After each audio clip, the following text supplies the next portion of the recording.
Hey guys and girls, Mark from Gunpla Network here, with my review of the Master Grade Tallgeese III Special Coating from those awesome people over at Side 7 Exports.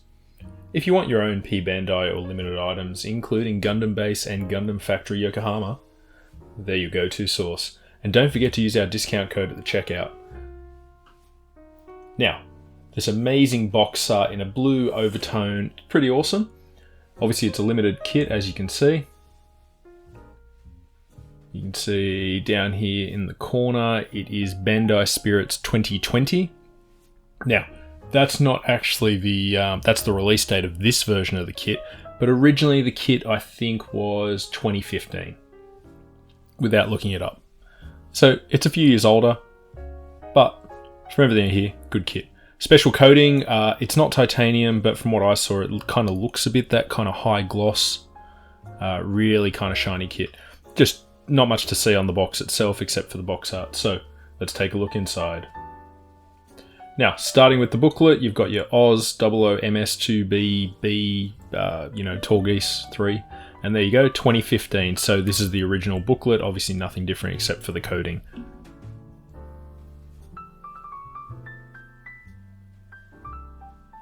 Now, it shows lots and lots of runners, as you can see, a couple of doubles, and about, what was it, 2, 3, 4, 5, 6, maybe about 13 runners, something like that. There are going to be some leftover parts, as you can see, but not a bad thing. All Japanese, unfortunately, being 2015, shows you the beam rifle, shield, and the kit all assembled. We're going to start with the body, pretty standard.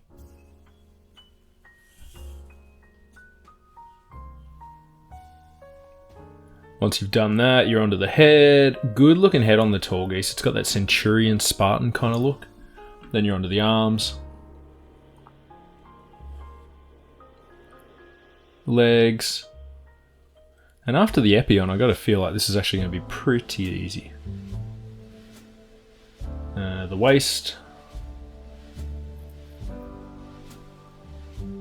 Let's fully assemble the upper body. And then you're on to, I'm going to guess the thrusters. Yep, thrusters. So this is probably the best feature, I think, of the Tallgeese. Like, it looks like kind of like a soldier, and then it's got this huge thruster backpack. Nice looking gimmick movement in there, like the RG. Alright, then you're on to the second best thing about the Tallgeese, the weapons. Huge gun and shield. Pretty standard looking. Alright, on the back, you get those, yes, water slides. Painting and decal guide. I do dig the colours on this, the blue and white. So we get a tiny foil sheet. It's basically the head camera and the visor. The water slides, which are very nice, Bandai to include. I think in this day and age, every RG and MG kit should actually include water slides, not stickers or dry transfers. Check out the gorgeous inner frame on this mobile suit. You've kind of got that bronze and silver of the inner frame with a couple of bits of the white armor type thing, which links it all together on the legs there and the head.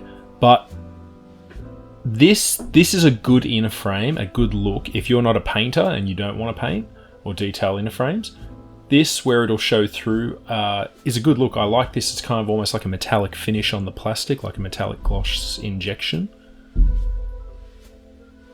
All armored up without any of the accessories. Love how cool this thing looks. Like I said, shiny white and blue. Awesome to look at. Great design. Now here's what you get with the kit. The kit itself, you've got the beam cannon, the extendable heat rod, the shield, beam saber effects, hands, figure, and action base adapter. But let's take a look at these in depth. For the beam cannon, or should we say it's the mega cannon. This is in compact mode, which is basically like most beam guns. Apparently it's the equivalent in story of a normal beam rifle's power level. It's great and mechanical looking. Now, if we switch over though and you extend it up and out, this is its beam cannon form, and apparently in series or canon, it rivals the Wing Zero's twin buster rifle, as seen in Endless Waltz when it takes out a satellite firing a single shot. Pretty cool.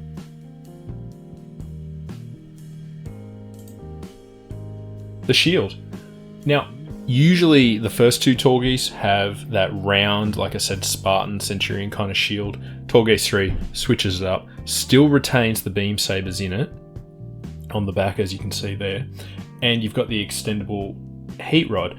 Now, obviously, you can't extend that out of the shield, so you get the heat rod on the side, like the Epion has, and this spike at the end of it attaches into the beam shield. All you do is detach that and put that in, but we'll talk about that later.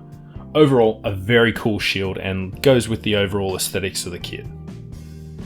For the figure, you get a nice little shiny figure, which hopefully this is showing through. There's a lot of detail on that. This is the spacesuit version from the movie, and this is your Preventer Wind or Zechs Merquise figure.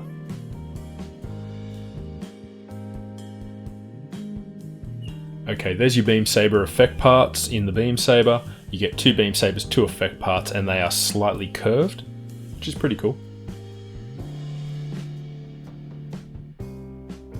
You get two closed hands, two holding hands with peg in them, and two trigger finger hands. There are also two open hands which are on the kit currently. Now, the extendable heat rod whip. Heat rod? I don't know. Same thing Epion had essentially, except this is all white to go with the Tallgeese III. Now, I snapped mine twice. It's great to look at, but it has the same nubs, unfortunately, that the Epions had, but they're less noticeable in the white rather than a metallic, purple burgundy colour. Unfortunately, like I said, I snapped this twice. It does kind of pull apart slightly. They're all interlinked, just one pushed up the other one, and then they push into the shield, which is really hard to detach this spike with gloves on, as you can see. So all you do is, when you get it out, take that, push it in very carefully, because the tips of these things, like I said, prone to snapping. You can kind of like slightly pull them apart, turn them, twist them, but be ultra careful, and then you can get a curved version of the heat rod whip. Now, I think this looks a lot cooler in white than Epion's does. But very brittle around the tips. Just be careful. You've been warned. Here it is, fully loaded with everything. And yes, there are some nub marks. Special coating makes that unavoidable, guys. But hey, for this super sexy shine, I think it's worth it. Taking a look around the kit, you can see there's a lot to look at around the back, like the back skirt opens up for thrusters, the back pack opens up for thrusters, hence why this thing's so fast. If we get my hobby knife and open up the cockpit here, it's kind of hard to show you inside. It's basically the full length of top of your finger. Adjusting the light's not really helping.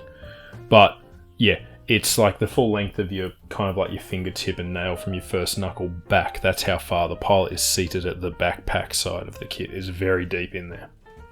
It's very hard to see, but there is a little Zechs in there. Alright, the head will look up, which is good for flying poses. But he can't look a whole ways down because you do have that front collar on there, which, kind of blocks any forward movements. The waist, I'm not sure if this is a good thing or a bad thing in the long run, but it has a lot of waist movement, which is great.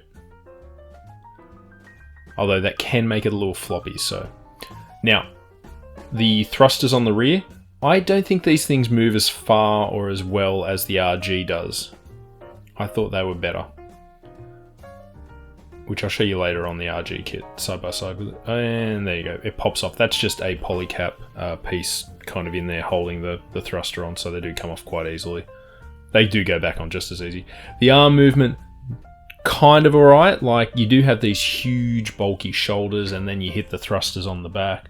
So he can nearly go parallel. Now, I noticed on my RG kit, I had a lot of issues with the the arm just comes apart there, it's just a peg. It will mark easily, but on the MG I didn't have any kind of stress marking around the ball joints of the shoulders. It was an RG thing only. So some movement, not a whole lot, but you don't really need that kind of same level of action detail. The arm will spin the whole way around, sorry while I'm doing that. that you get from other kits, because you're only going to pose him a few ways with the big gun or the shield and heat rod. Now you do get a great elbow bend though, and that does help with the posing of those two accessories.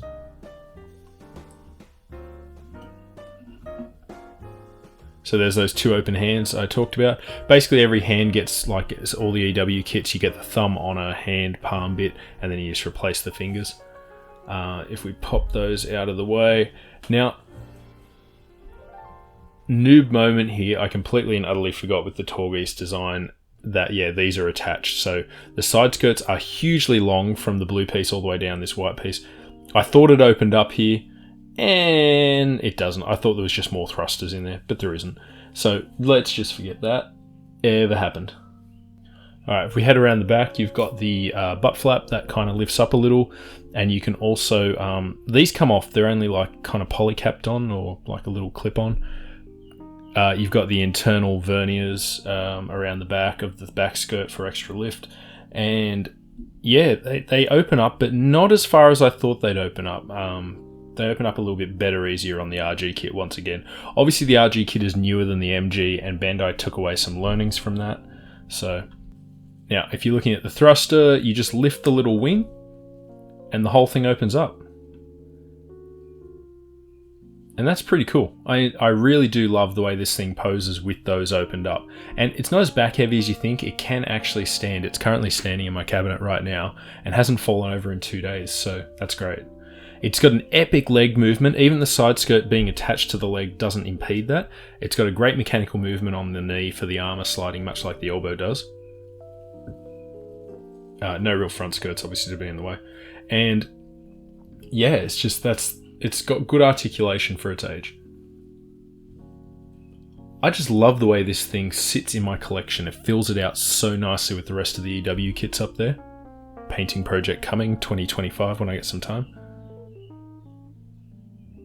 The beam cannon is a great accessory and poses so easily with the kit. The arm holds it really well, and that shoulder support just is a little fiddly to get moving, but once you've rotated it around, it'll help hold that up at the back so you don't have to worry about the arm supporting the whole thing. Now here it is in a close-up with the RG kit.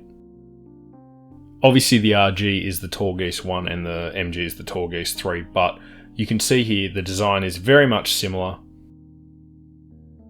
Looks pretty much the same, but I think overall the RG, being a newer design, even though it's smaller, had a few better things around articulation and the way it moved. The MG isn't bad by any means though, and here in the air you can see it flying around, and I loved playing with it. Except that heat rod, which I broke twice. RIP 2 sections of the heat rod. Well, crunch time guys, and I have to say, despite breaking some of the whip and the nubs on this thing, I love the kit. It's really what I needed to finish off my wing collection, and it looks great from any angle. Being a 2020 release, you can pick it up, and it's got water slides pretty easily. So good. Remember to head on over to Side 7 Exports and grab this kit for yourself today. The Epion Special Coating is a great partner with it. Hint hint. So don't forget to use our discount code at the checkouts. And I'll catch you on the next review. Keep building.